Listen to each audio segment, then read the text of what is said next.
এ গ্রেডের বাচ্চার চিনার উপায় কি? আপনার বাচ্চাটা এ গ্রেডের ক্রয় করবেন, যে কোনো হ্যাচারি থেকে আপনি নেন। নেওয়ার পরে বাচ্চারা আপনার বাড়িতে যাওয়ার পরে আপনার করণীয় কী? অনেক সময় অনেকেই আছে যে ভাই আমি তো বাচ্চা নিয়েছিলাম, 5 দিন পরে বাচ্চারা মারা গেছে। আপনার বাচ্চা নেওয়ার পরে বাচ্চার পিছনে শ্রম দিতে হবে। আপনার 3টা রাত 5টা রাত তো আপনি ঘুমাইতে পারবেন না। আপনি একটা খামার করবেন, আপনি যদি মানে স্বাবলম্বী না হতে পারেন তাহলে আপনার খামারটা কেন করবেন? আগে অনেকেই প্রায় আপনার 80% মানুষ হাঁসের মাংসটাই খাইত না। আর এখন আপনার বর্তমানের যে প্রজন্ম 95% মানুষ হাঁসের মাংসের জন্য পাগল। আসসালামু আলাইকুম সুপ্রিয় দর্শক, আমাদের এসএসকে হাঁসের খামারের পক্ষ থেকে নতুন একটি ভিডিওতে আপনাদেরকে শুভেচ্ছা এবং অভিনন্দন। তো আমরা এখন যে এ গ্রেডের বাচ্চার চিনার উপায় কি, যে আপনারা যারা এ গ্রেডের বাচ্চা দিয়ে হাঁসের খামার শুরু করবেন, আসুন আপনারা এই ভিডিওটা একটু দেখেন। এই ভিডিওটা দেখার পরে আপনারা খামারটা কেমনে করবেন, কোন সিস্টেমে করবেন এবং বাচ্চাটা কোনটা নেবেন কোনটা না নেবেন, কেমনে বাচ্চাটা পালতে হবে, কেমনে বাচ্চারা দেখাশোনা করতে হবে, এবং এই ভিডিওটা দেখলে পরে আপনারা অবশ্যই বুঝতে পারবেন এবং খামারের প্রতি আশা করি মনোযোগী হবেন। সুপ্রিয় দর্শক, আসেন আপনারা আসুন এই ভিডিওটা আমরা একটু দেখি।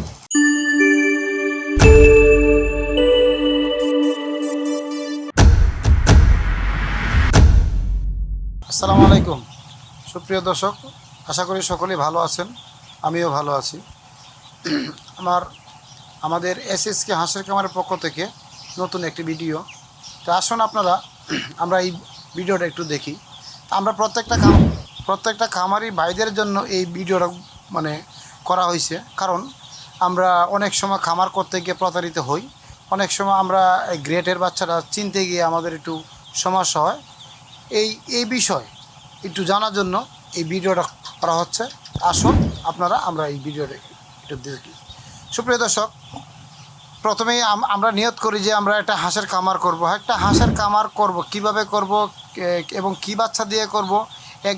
একটা হাঁসের খামার করতে গেলে প্রথমে বাচ্চাটা নির্বাচন করতে হবে ভালো বাচ্চা, মানে কি এক গ্রেডের বাচ্চা যেটা, সেটা দিয়ে আপনার খামারটা শুরু করতে হবে।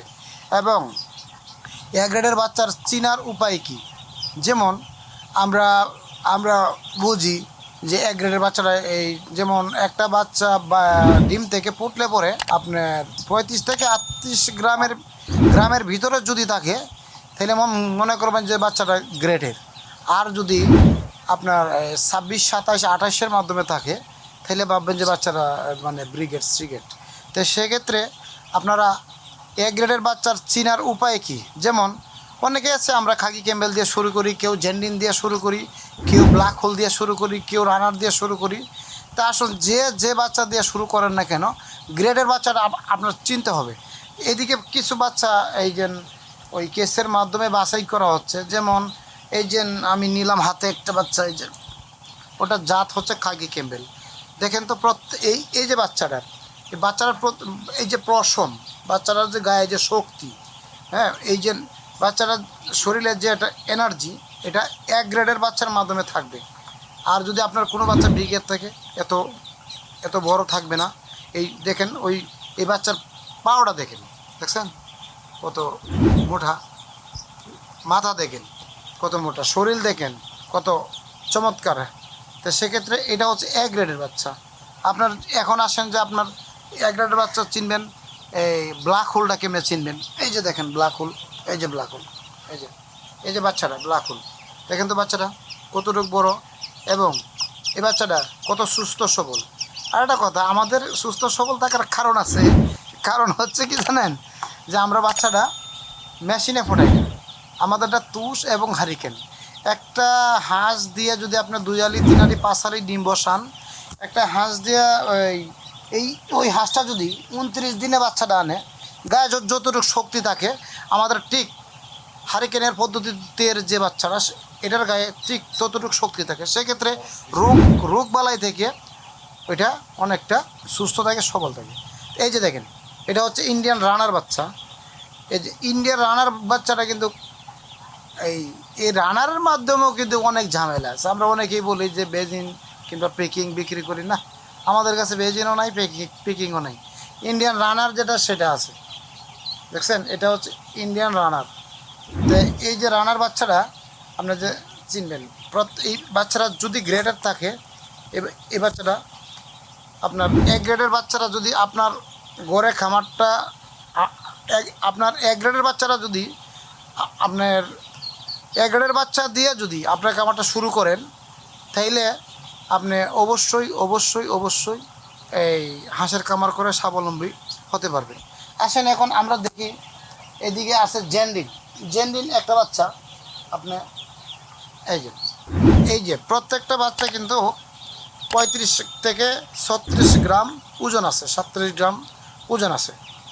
এই গ্রেটের বাচ্চারা চিনার উপায় হলো, এই যে দেখেন, ওই যে তার ঠোঁট, এই যে তার ঠ্যাং, এই যে তার ঠ্যাং, এই যে তার মাথা, এই যে তার শরীর, এটা হচ্ছে গ্রেটের। ব্রিগেডের বাচ্চারা আপনি বুঝবেন, আমরা কিন্তু অনেক এই যে দেখেন, এদিকে কিন্তু কিছু দুর্বল একবারে নর্মাল বাচ্চা, সিগেট একেবারে 4 গ্রেড পর্যন্ত আছে যেটাকে বলে, সেটা আমরা কোনো খামারিদেরকে দেই না, নিয়ে যাও। তো সেক্ষেত্রে আপনারা আসুন, খামার করতে গেলে আপনারা এক গ্রেডের বাচ্চাটা নির্বাচন করতে হবে। এক গ্রেডের বাচ্চা দিয়ে আপনারা খামারটা শুরু করবেন। আপনার বাচ্চাটা এক গ্রেডের ক্রয় করবেন, যে কোনো হ্যাচারি থেকে আপনি নেন। নেওয়ার পরে বাচ্চারাও আপনার বাড়িতে যাওয়ার পরে আপনার করণীয় কী, যেমন করণীয় হচ্ছে কি, আমরা এই বাচ্চাদেরকে একটু এনার্জি প্লাস যদি স্যালাইন দিই, স্যালাইনটা যদি খায়, তাহলে বাচ্চারা একটু আপনার এই সুস্থ থাকবে, সবল থাকবে। এবং পাশাপাশি আপনার এই মনে করেন অনেকেই আছে নিয়ে আমরা মুড়ি দিয়ে দিই, এই খুদ দিয়ে দিই, এই দিয়ে দিই, সে দিয়ে দিই না।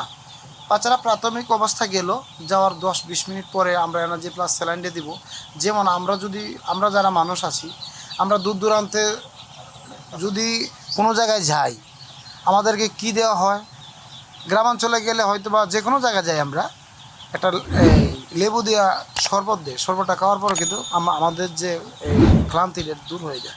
সেক্ষেত্রে বাচ্চার ক্ষেত্রেও যদি এনার্জি প্লাস স্যালাইনটা খায়, বাচ্চারা সুস্থ সবল থাকে, ভালো থাকে, সুস্থ থাকে। অনেক সময় অনেকেই আছে যে ভাই, আমি তো বাচ্চা নিয়েছিলাম, 5 দিন পরে বাচ্চারা মারা গেছে। আপনার বাচ্চা নেওয়ার পরে বাচ্চার পিছনে শ্রম দিতে হবে।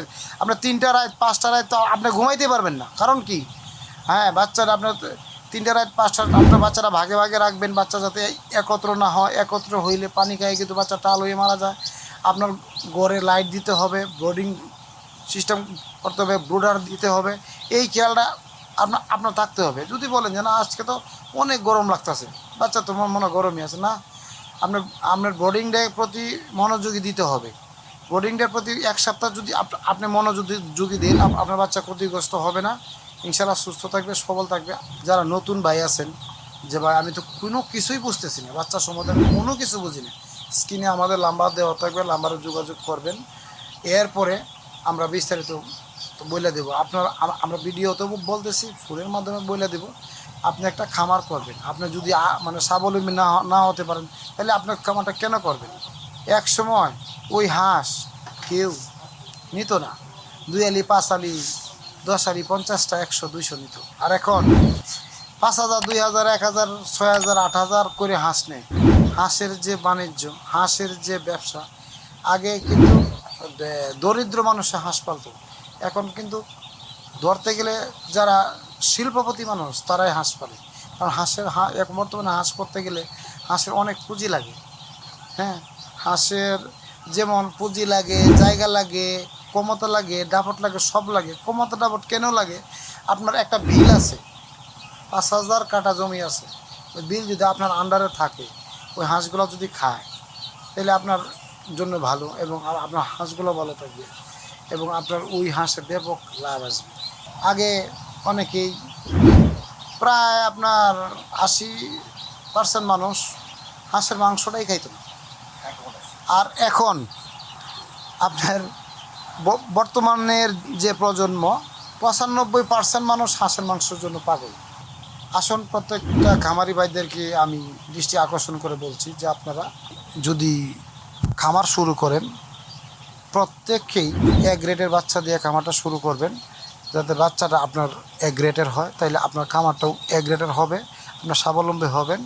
মানে হাঁস পাইলে ডিম পাড়াইতে চান, কটার টাকা ইনকাম করতে চান, তাহলে আপনারা খাকি, খেম্বেল এবং জেনিন, ওই 2টা দিয়ে শুরু করেন। তো সুপ্রিয় দর্শক, আপনারা সকলেই ভালো থাকবেন, সুস্থ থাকবেন। আর আমার যদি কোনো ভুল প্রান্তি হয়ে থাকে আপনারা ক্ষমা দৃষ্টিকে দেখবেন। তো আশা করি আপনারা সকলেই ওই ভিডিওটা একটু খেয়াল করে দেখবেন, বুঝতে পারবেন যে খামারটা করতে গেলে কতটুকু কষ্ট লাগে, কতটুকু পরিশ্রম লাগে, কতটুকু শ্রম লাগে। তাহলে আপনারা এই জিনিসটা বুঝতে পারবেন। তো সকলেই ভালো থাকেন, সুস্থ থাকেন। আসসালামু আলাইকুম।